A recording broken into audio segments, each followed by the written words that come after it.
kula sinten ingkang dipun dukani pangeran.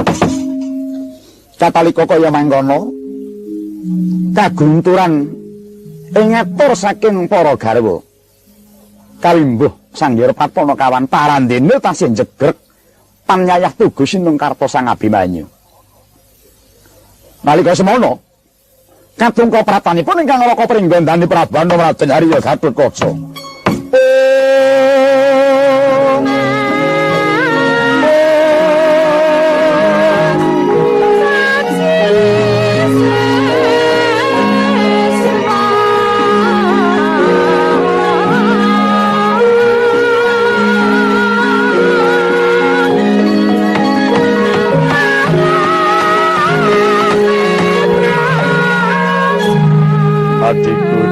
Adikku katangipun Kakang. Aja kaget Abimanyu pun Kakang ingkang prapta. Kakang Mas sesembahan kula. Monggo Kakang Mas lenggah ingkang prayogi Abimanyu hiyo.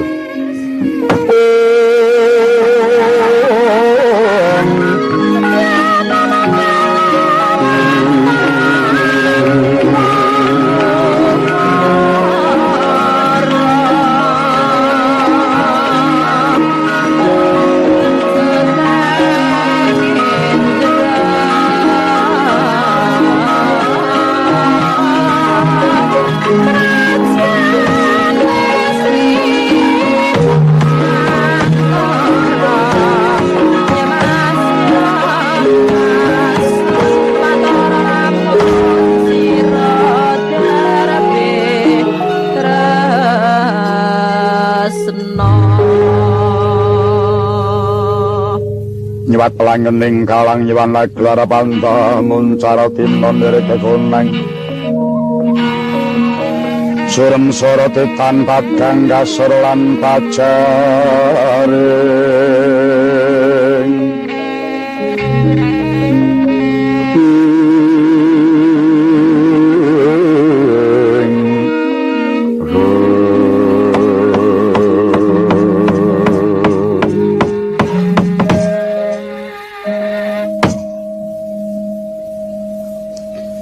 Kakang Mas rawuh paduka kula ngaturaken karaharjan. Wis ndak tampa banget panirmanipun Kakang Siadya ngaturake pambagya. Pangestunipun Kakang Tampanono. Kawula nuwun uninggi sanget anggen kawula mundi. Raden Samiraharja rawuh jingandika Raden. Iya, Raden Ayu wis ndak tampa. Suka perbagi marang aku Raden Ayu. Pinantu karaharjan Raden. Inggih sampun kula tampi paring perbaginipun Raden Ayu. Tuli. Daramu pringgondani rawuh kinting kaya padha. Pipi ana saling daram kabeh mau mung sarepa. Lakon kang kudu dirasakake. Monggo kabeh mau kudu ngerti karo kahanan. Besok sing ngerti sapa? Saiki sing ngerti sapa? Katokku mau gorene. Oh, wes. Oleh meneng iki tibake nglindur. Ha iya. Kakekne iki turu ning tengah gamelan ya. Bareng anu ngora. Wah, wis ora patut. Neng ae nganu dhek nglindur piye coba. Rungokno wae kuwi. Njaluk kathok barang iki apa? Mama. Apa gar? Aneng prayagung rawuh barang kaya rekake iki mejang karo anake. Sesuk ngawula mata, malah awake dhewe mbiyeyet. Ma.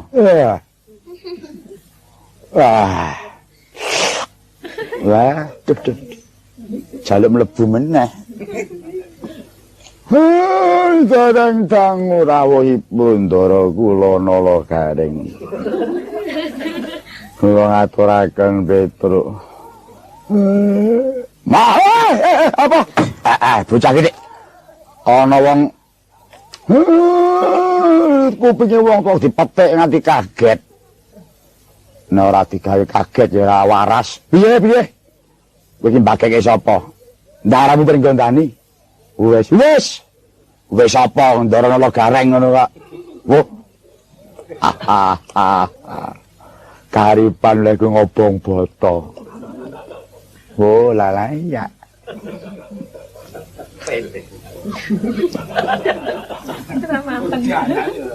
Kakekne iki ya gumun nang rendeng-rendeng kok gawe boto iki nek kakekne. Ciptak. Diciptak kaya lebur meneh. Ndara, kula ngaturaken pangabekti, Den. Wa Semar wis tak tampa banget panarimaku. Salamku katur wa. Nggih. Mangke pinarak. Iya, liya wektu ndak alengake. Duli, bagekno ndaramu, Nger. Wah iya, bagekke. Lalu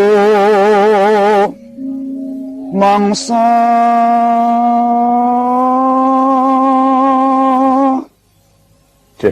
dimat-matke gareng. Dimatna ya kalah karo migut. Ana ngono pasrah wae. Serahna wae karo migut.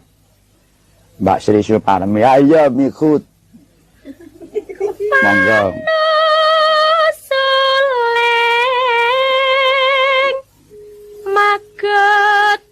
Maget Yuda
Dereng dangu rawuhipun ndara kula pringgandani, kula ngaturaken wilujeng.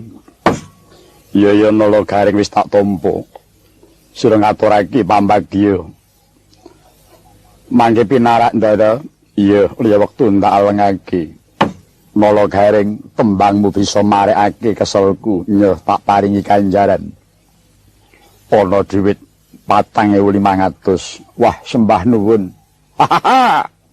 Wah, kena dinggo anco.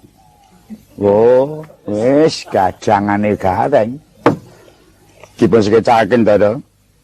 Iya, ora kurang prayoga nolo gareng. Wah, gila to.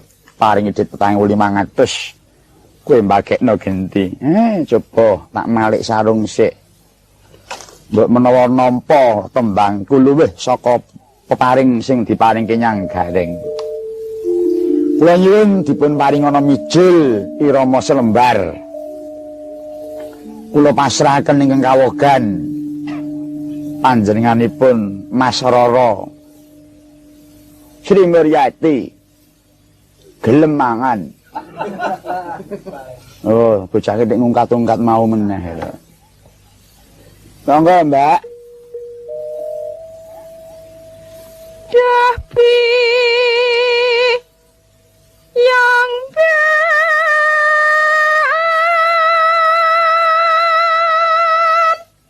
Geleng, geleng, layan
Lajeng dereng dangu rawuhipun Ndara Kuling Pringgandani.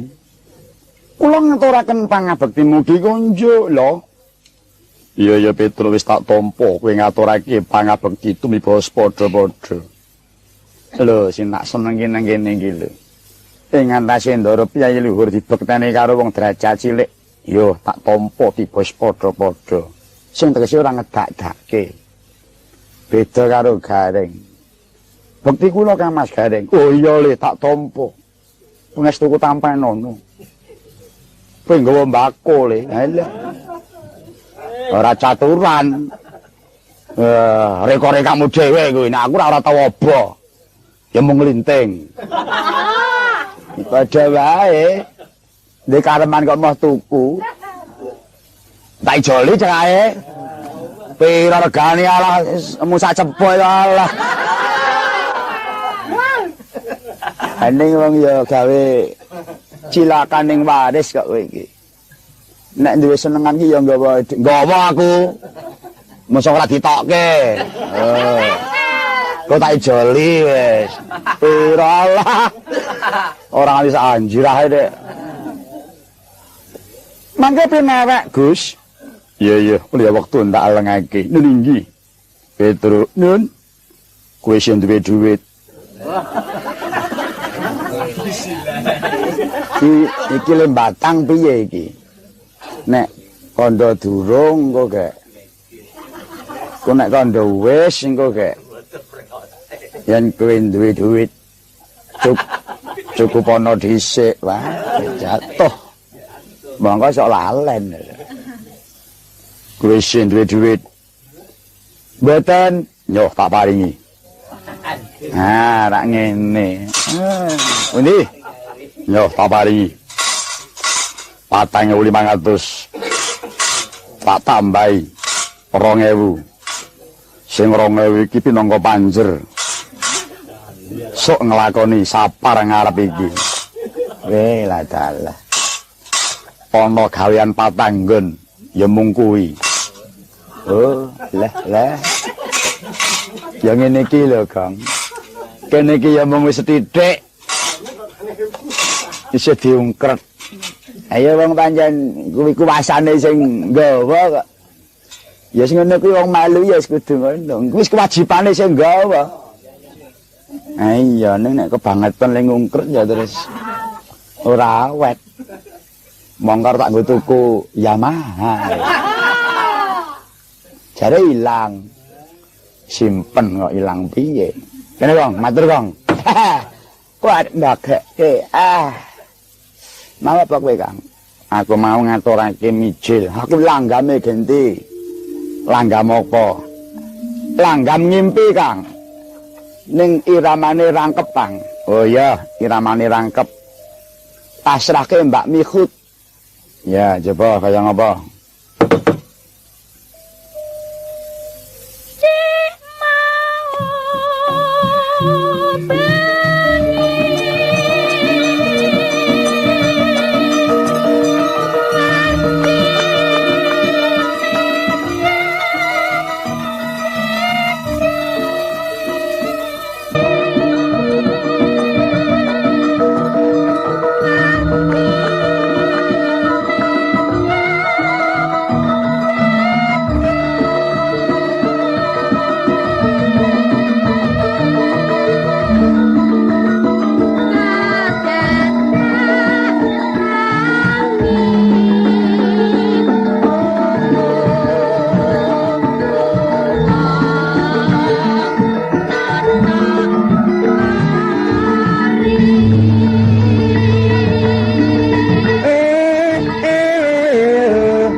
iki ampuing gamelan iki ngene iki.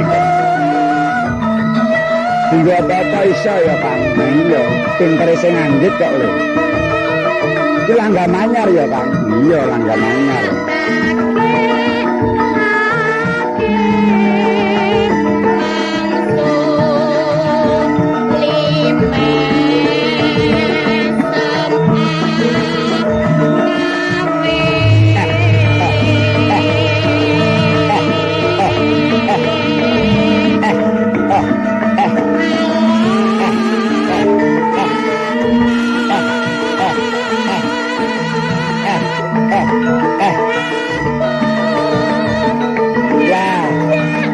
karo lenggit-lenggit enak ya, Pak. Iya.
Ndara Gadet Kaca kula ngaturaken pangabekti Den.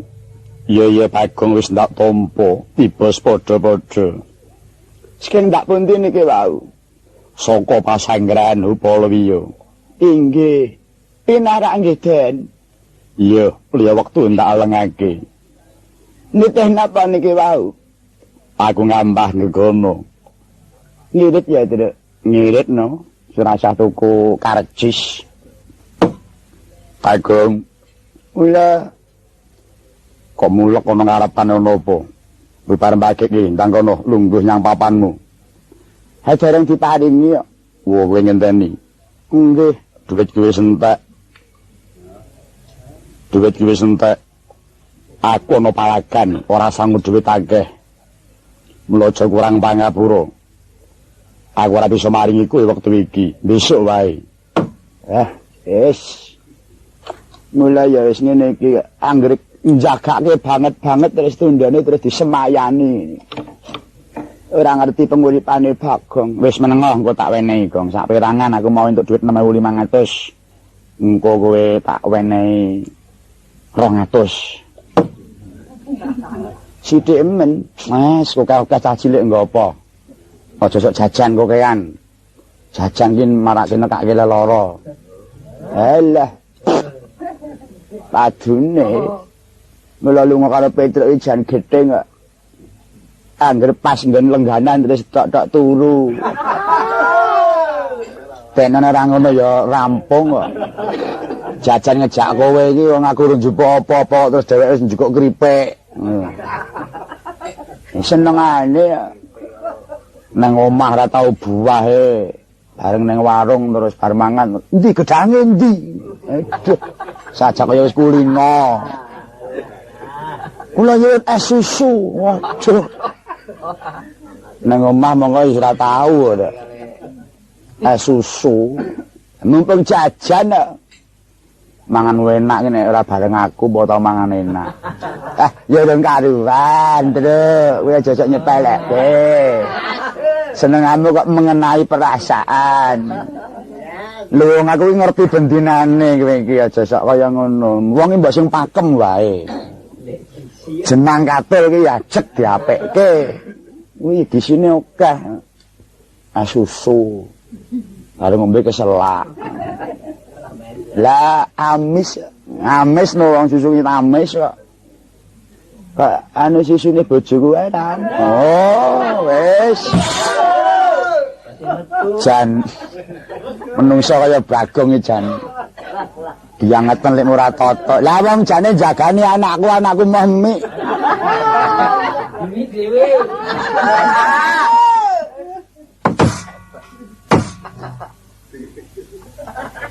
Nuwun mangke to Kakang Mas. Kakang Mas Pringgondani. Sasampunipun satata lenggah kapareng kula nyuwun dawuh. Wonten wigatos punapi keparingipun Kakang Mas rawuh wonten ing Kedaton Wirata. Abimanyu sumengganing pun Kakang Praptana jroning kedaton tanhono liya mung kajaba sepisan mertuwi kayuwananing Siadi genep ing kaping pindho mestuti dawing Wa Prabu Puntadewa Yaya Abimanyu tinimbalan sowan marang pasanggrahan Hupalawiya ingkang wigatine dina iki Siadi kinen angadoni pupuh ambedah barisaning Senopati Kurawa ingkang den pandhegani Hyang Resi Druna pamawasing Wa Prabu Punta panana kang bisa mecah barisaning Hyang Druna mung kajaba Yaya Abimanyu Samara pamoring sukma Sinukma ya winah ya ngasopi Sining pengtolenging kabu pambukaning warana Paralagi pake nguyep layate ngaluyup Sindo pedating penosung ututing rasta jati Seblak padang panggaling Sang Abimanyu dipinampi dawuhipun ingkang Raka ing Pringgandani. Lakar punika ingkang den ajab benjang punapi Abimanyu linyilan manjing ing madyaning paperangan. Dupi wis wonten margi Ganyarasa. Ndereken ayi Baratayuda saking gambiraning manah. Sigra Sang Abimanyu saking palengganan ngurupi dhateng padanipun ingkang Raka. Duh Kakang Mas.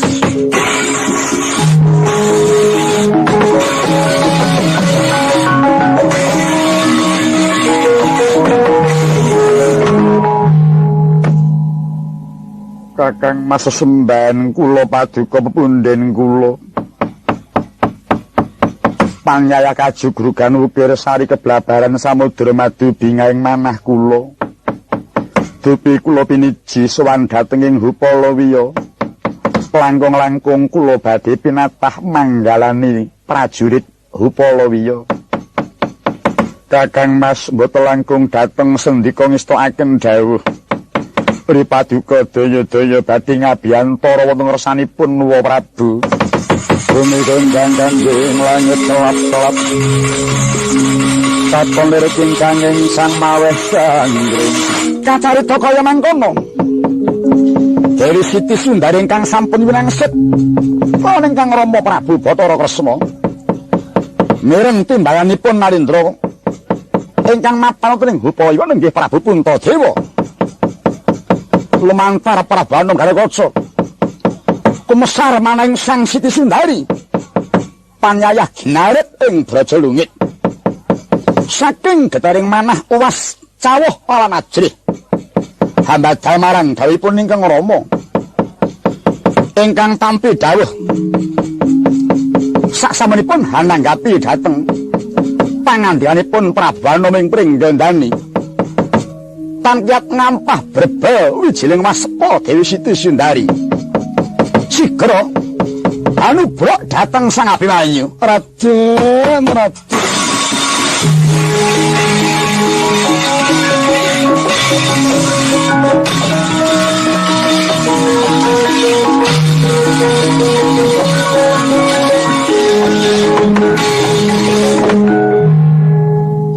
Raden pepunden kula Raden pangayoman kula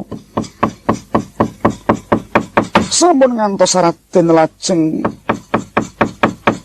sumagah nyandikani dhateng dawuhipun sinuwun ingkang lenggah wonten ing Hupalawiya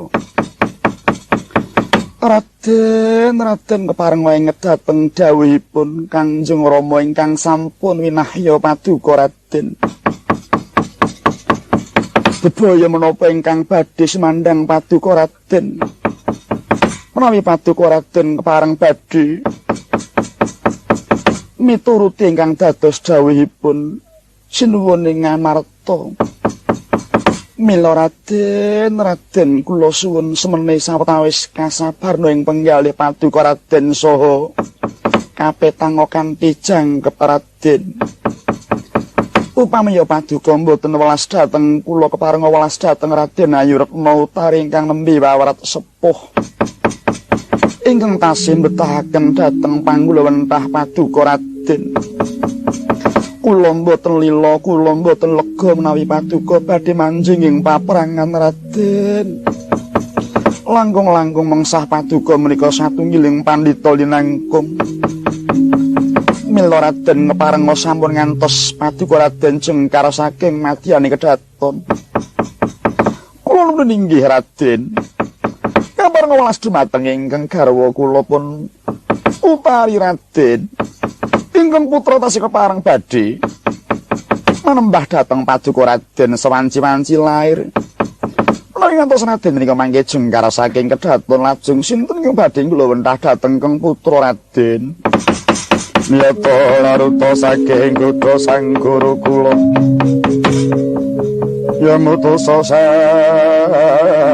Sri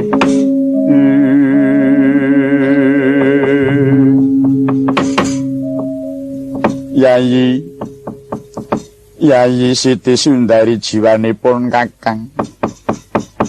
Sira putrining Nalendra wicaksana, dasar garwaning satriya utama. Yayi Dewi aja gemampang netesake waspa kang maratandani ringki ing tiasira Yayi. Pak pundhut Siadi Karya Basuki lan Den becik anggonira momong marang kadangira Yayi Retna Utari. Malah daya-daya pun Kakang minta pamit arsa mangsah yuda mestuti marang Dawing Narpati. Yayi ora liwat pun Kakang sangonana sumungkeming tias ingkang susetya minangka dadi ceh mlelabuhaning putri utama. Sumurupa Yayi Siti Sundari tumraping para satriya ora ana jejibahan ingkang luwih luhur tinimbang mangsah perang angrebut praja bumi kelahiran ingkang saka regemaning mungsuh. Sira putri garwaning satriya kudu bisa angipatake marang rasa wewas semelang marga tininggal perang dening guru laki. Yayi sumurupa iya paprangan kang manut marang Raing Narpati hang labuhi negara lawan bangsa iku ingkang sanyata wenganing wiwara tumrap para satriya anggayuh kamulyan ingkang luhur dewi. Jaya utawa lenos ana madyaning paprangan ingkang ideping tekad muhung nuhuni marang dharma. Tumrap para satriya tetep bisa ngunduh kamulyan wa ingkang dadi dharmane. Lamun Tayawana ungguling yuda sayekti kuncara kineringan marang sasama. Kawriyane bisa hangeberi marang darah turun tumurune. Lamun Talena kasambuting rana yekti cinadang sawarga mulya tur asmane cinandhi para prawira ingkang kinarya sudarsana. Mulane Yayi apa perlune sira susah sabab tinggal perang marang guru lagi. Ngelingi lamun to Yayi wis saguh dadi garwaning satriya. Mongko satriya iku pesemane kaya dene warastra ingkang ana kendhenging langkap sawanci-wanci dilepasake. Kabeh ora kena hanggondeli. Lan maneh Yayi kudu sira sumurupi. Lamun to satriya iku saperangan gedhe darepe ing nusa lawan bangsa. Garwa iku mung saperangan cilik andarbeki marang satriya.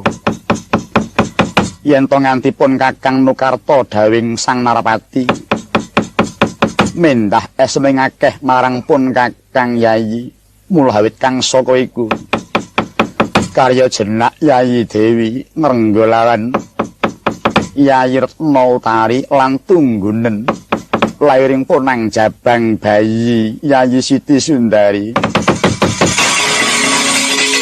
Bumi gonjang ganjing langit kelap-kelap katon liriking sanging sang maweh candra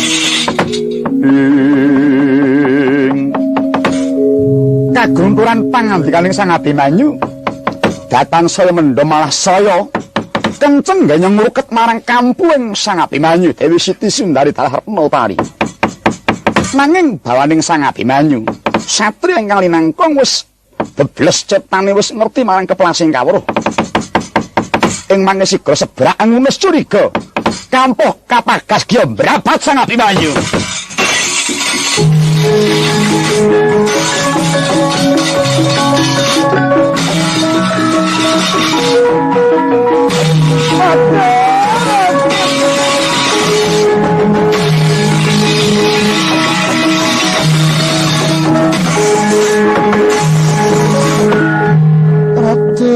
Raden Paduka mboten welas kaliyan kula. Tobat Raden Paduka mboten tresna dhateng Utari Raden. Raden Ayu Tari kula mboten tega kayan pangeran monggo dipun susul dhateng ing Upalawiya. Ayo Siti Sundari enggak semusa marang Upalawiya Siti Sundari.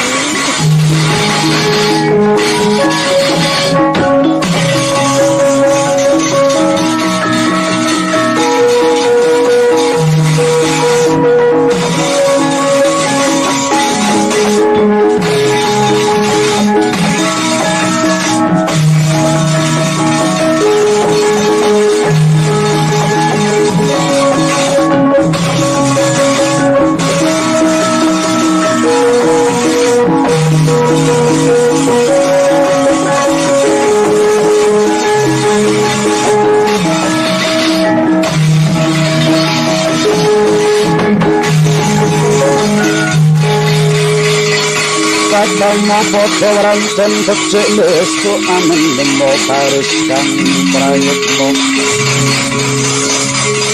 yo sareng wong Dwarawati Sang Abimanyu ingkang sampun mangagem satataning prajurit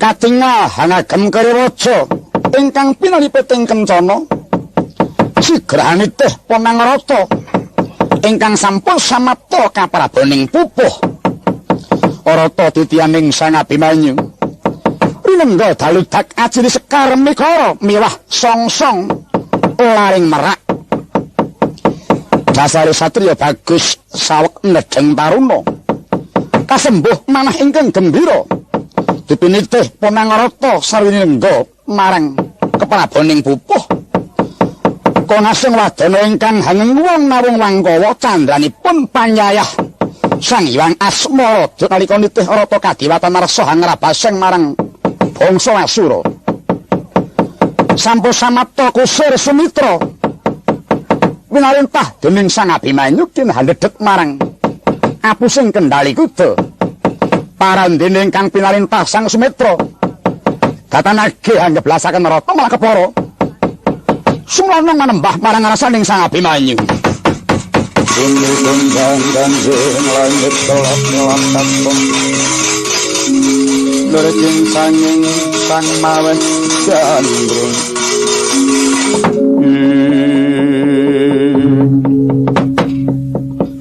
Kula nuwun amit pasang Kalimantabik Gusti kalepat mewing tulah sarik ngantos dereng tanggap manah kula dhateng keparinging Gusti menapa ingkang dados karasaning Gusti dawuh dumateng kula supados enggal ndedhet dhateng apusing kendali kuda Gusti Sumitra ndadak kowe ngowal-wayat dat kowe nyumurupi marang aku wis mangagem Kariwaja wis sangkep gegamaning perang mesti wae aku bakal maju menyang palagan mestuti dawing Prabu Puntadewa bakal mecah marang barisaning Eyang Durna awit saka pituduhing Prabu Punta kang wis kepareng utusan lumantar Kakang Mas Gatotkaca mula Sumitra denagi ayu enggal geblasna laku ning rata aduh Raden Bandara kula sangat bagus jejibaning Pandhawa ingkang kasangkulaken dhateng Paduka Raden menika tetela mboten baen-baen awrating sesanggen nitik dhateng dawuhipun ingkang wuwa saha kesagahan Paduka ingkang sampun kula mireng menika mboten mikani dhateng menang utawi kawon nanging Paduka kedah lumawan dhateng perangipun mengsah ingkang dipun sinopateni dening Hyang Durna. Duh Raden, Resi Durna menika Brahmana gurunipun para satri ingkang olah kaprajuritan. Turta ugi prajurit Maharata ingkang linangkung. Limpat dhateng pasang gelaring baris sarta Sudibya ing Ngaloga. Kalis sakataing dedamel. Kula ndamtena ngina lan nepak dhateng Raden. Mongko paduka Raden menika satriya saweg nedheng taruna. Dereng pojo-pojo srawung kaliyan gelangganging paparangan ingkang semanten tebanipun. Duh Raden Gusti kula. Daya kados pundi solah paduka badhe ngadoni pupuh. Menapa paduka mboten nama nempuh bebasan sulung alebu ngeni Raden? Sumitra. Saka gedhening tresnamu marang aku. Anggonmu mrihatinake jejibahan ingkang kudu ndak sangkul kongsi katon trenyuh rasaning atimu.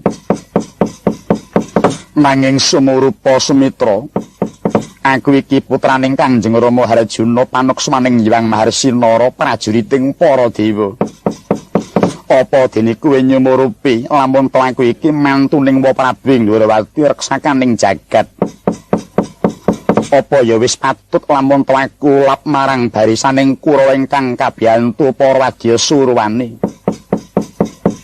Sumurupa Sumitra, saka bektiku marang sesanggeman utawa dharma, aku kudu nyembuh suring para leluhurku kang wis minulya.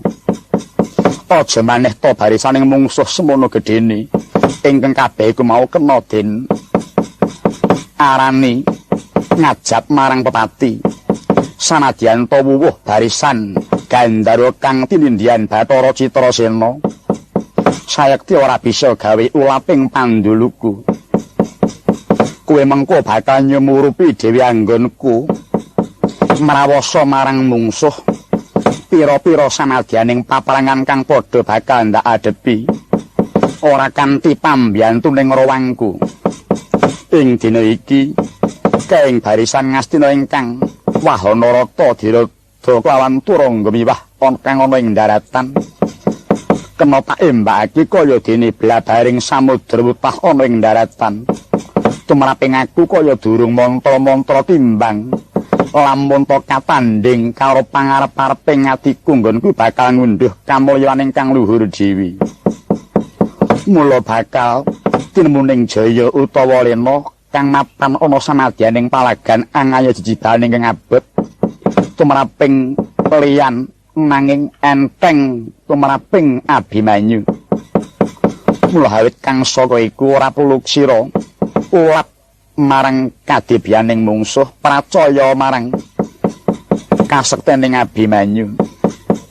Sumitra, abot ginawi enteng rina sabot iku kalebu lungiding rasa kaendahan ingkang anjuk marang kapribaden, hanya gulang marang pamudaran. Kowe aja ketambuhan. Sakjroning susah iya mesti bakal ana kabungan. Sakjroning bungah iya bakal ana kasusahan. Kang tinemune muhung dumunung ingkang padha weruh. Mulane Sumitra, tumraping para sarjana ingkang sujaning budi miwah sugata kang padha anawung krida, mara ndi bedane jejibahan ingkang denarani abot utawa enteng mau. Jer kasarasaning ati sakjroning ngayahi karya, muhung sadrema tumandang nuhoni marang darmaning urip. Kanthi angecake prabot-prabot cipta rasa budi kelawan karsa lan kekuatan kang ana. Ingkang kabeh mau wis sarwa ganep lan wis sarwa cumawis. Prakara rampung utawa orane garapan ingkang ditandangi sarana prabot-prabot mau iku wis dudu para bawasi saning manungsa. Mulane sapa ingkang weruh marang adep lan adeging urip sayekti ora bakal silak marang samubareng kang kudu sumandang sarta ora bakal krangsangan kudu anggarep ingkang dudu garapane. Yata laruta saking dosa sang Kurakula Yamata sang Sri Aduh angger Bendara kula ingkang sampun kalokeng rat paduka Raden Abimanyu.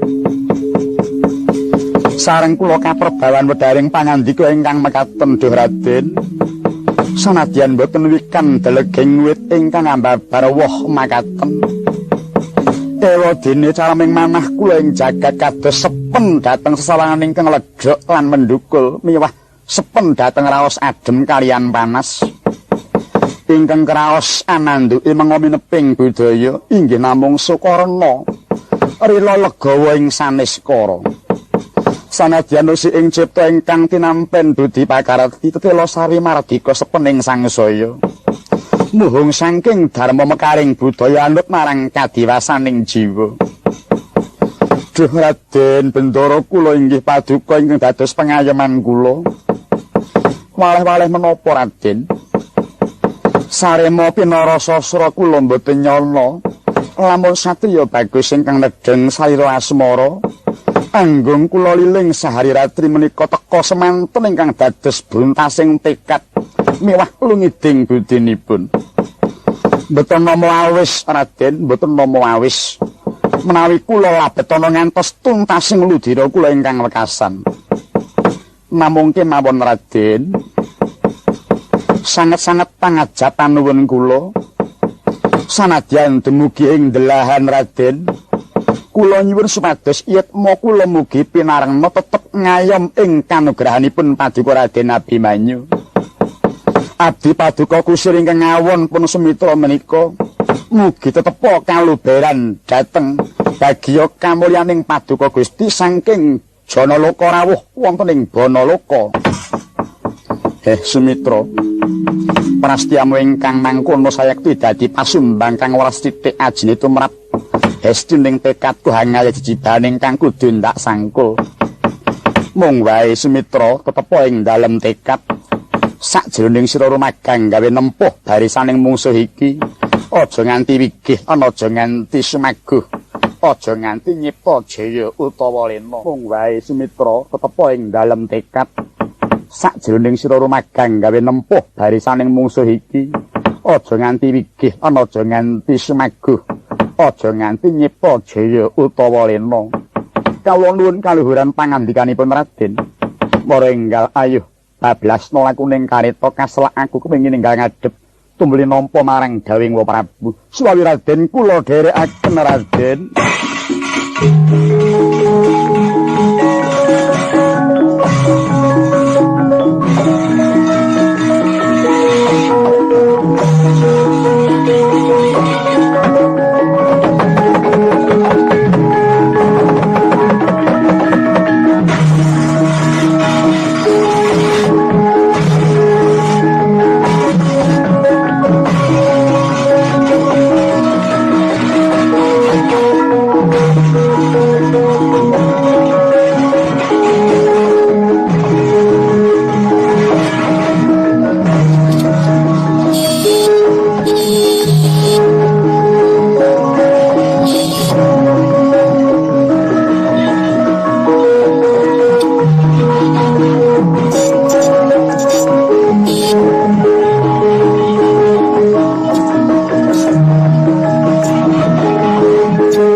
Putraning Sun Kulup Abimanyu padha raharja sumanira nggih.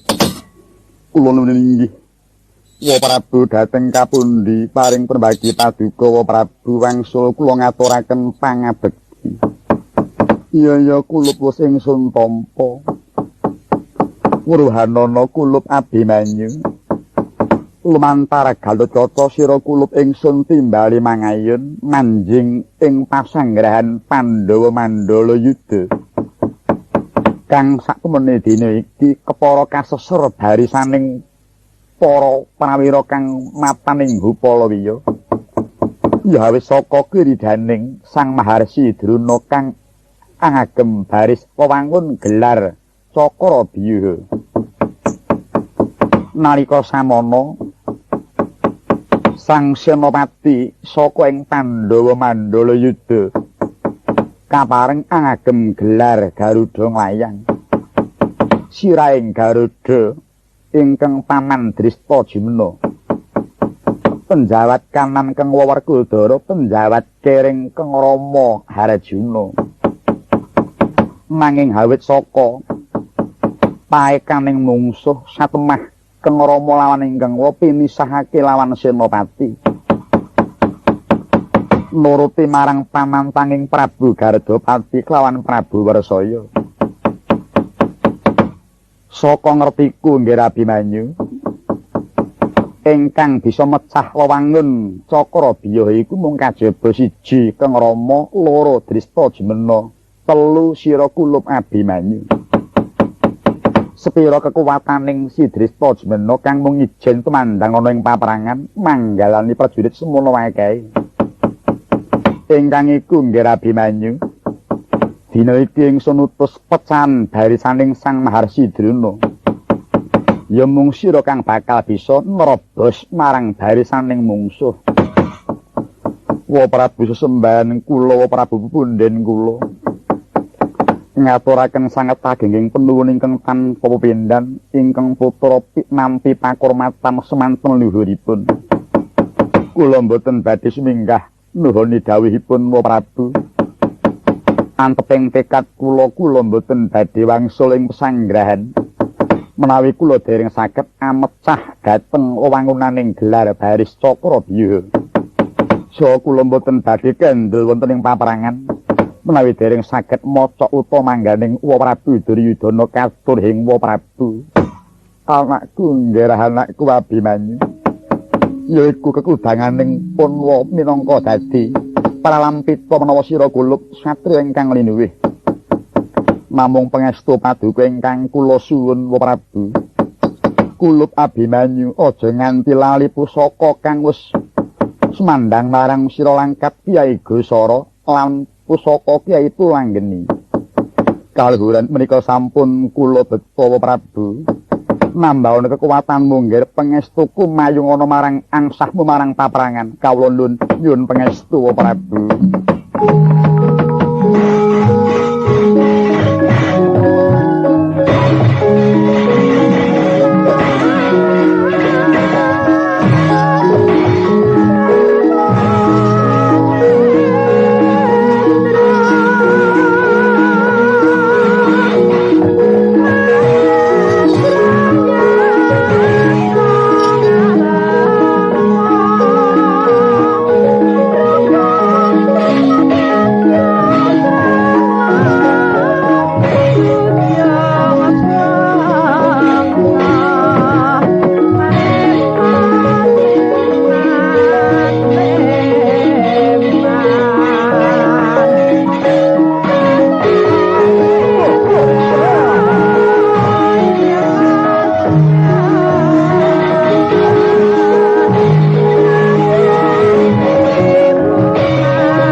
Kang pala tuninga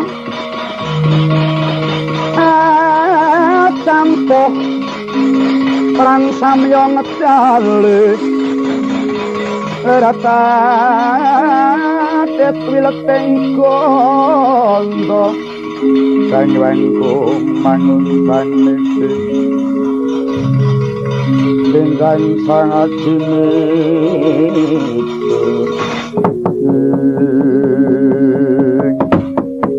ana bocah muda tumaruna nitih kereta mobat mabit lakuning kereta najang barisaning Kurawa ingkang kandel.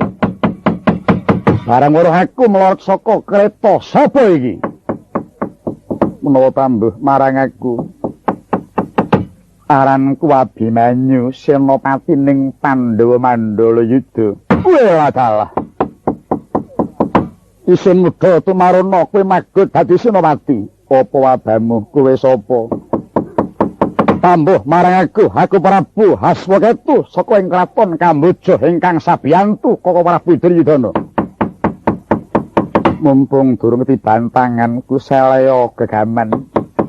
Tumuli lumayu saka ing paperangan aja nganti kowe wani nrajang marang aku. Lho, anggap apa kowe nyepalekke marang aku?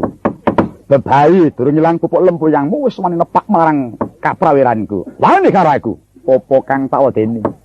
Mledhok wandamu ora sempal bau marep meguru kelawan kowe Prabu Haswaketu.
Bantala kuwandaning Prabu Haswaketu nalindring Kamboja.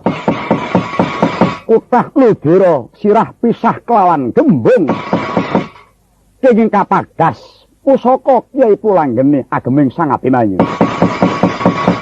Mulat gumlundunging Prabu Haswaketu segera mangsa mring palagan Prabu Wradala.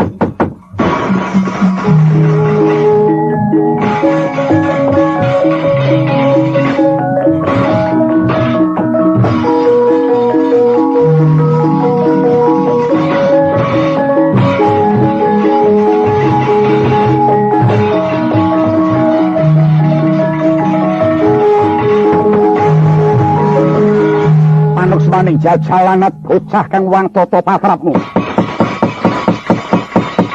Ing atase Senopati kuwi dudu kowe gene kowe wani merjaya marang mungsuhmu. Sakarepmu nggonmu ngarani nadyan aku didu Senopati ning aku wenang sabiyantu marang Paman Drista Jemena. Sapa luwe? Abimanyu, anak Janaka. Dasar kapur nyata. Wae ta. Kowe sapa? Moka kowe ora ngerti karo aku. Panunggalaning Kurawa nalindring Kosala Prabu Wradala. ora trimo sidaning Kakang Prabu Aswaketu. Ijole gulumu sedeng bobotmu Prabu Wratula.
Ingkang lepas saking luluk